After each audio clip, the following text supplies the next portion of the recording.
পশ্চিমবঙ্গ রাজ্য আইনি পরিষেবা কর্তৃপক্ষের উদ্যোগে বহরমপুর জজ কোর্টে জাতীয় লোক আদালত আইনি সচেতনতা শিবিরের আয়োজন করা হয়।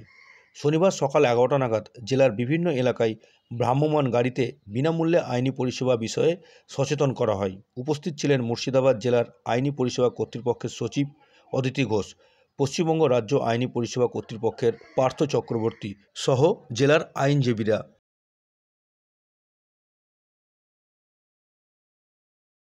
মানুষ পাবে আইনি পরিষেবা কাদের মধ্যে পড়ছে? দেখুন, এটা একটু বিস্তারিত, সেটা আপনাকে এই মুহূর্তে পুরোটা বলা মুশকিল, কিন্তু মহিলারা পাবেন, যারা ধরুন কোনো অপরাধে অভিযুক্ত যারা, তারা অবশ্যই পাবেন, এবং যাদের একটা আমাদের আইনি পরিষেবা পাওয়ার ক্ষেত্রে পুরুষদের ক্ষেত্রে যেটা যে তাদের একটা রোজগারের একটা উচ্চসীমা নির্ধারণ করা আছে, তার থেকে কম যারা বাৎসরিক যারা রোজগার করেন তারা পাবেন।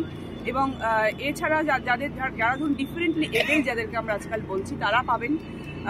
এবং আরো বিভিন্ন ক্যাটেগরিগুলো আছে, যেটা বললাম একটু বিস্তারিত, সেটা আপনাকে এখানে আমাদের বলা রয়েছে, কি লিফলেটের মধ্যে বলা রয়েছে।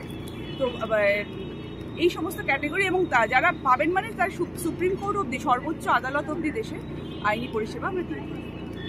আজকে কি বিষয় নিয়ে আজকে আপনারা পথে নেমেছেন? আজকে আমাদের আগামী 8ই মার্চ আমাদের লোক আদালত, প্রথম এবছরের 2025-এর প্রথম জাতীয় লোক আদালত আমাদের 8ই মার্চ। এই লোক আদালতের মাধ্যমে মামলার নিষ্পত্তির এই সুযোগ যাতে সাধারণ মানুষ আরো বেশি করে ব্যবহার করেন, সেই ব্যাপারে প্রচারের জন্য আজকে আমাদের রাজ্য যে আমাদের আইনি পরিষেবা কর্তৃপক্ষ, সেখান থেকে এনারা এসছেন।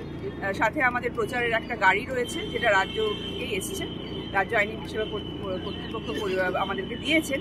এবং এটা আজকে গোটা মুর্শিদাবাদ জেলা ঘুরে এই আগামী যে জাতীয় লোক আদালত, সেখানে যাতে মানুষের সর্বোচ্চ পার্টিসিপেশন হতে পারে সে ব্যাপারে প্রচার করবে। এবং সেখানে আমাদের সাথে আমাদের জেলা আইনি পরিষেবা কর্তৃপক্ষের তরফ থেকে আমাদের পিএলপিরাও থাকবে সমস্ত মানুষকে ব্যাপারে সচেতন করার জন্য।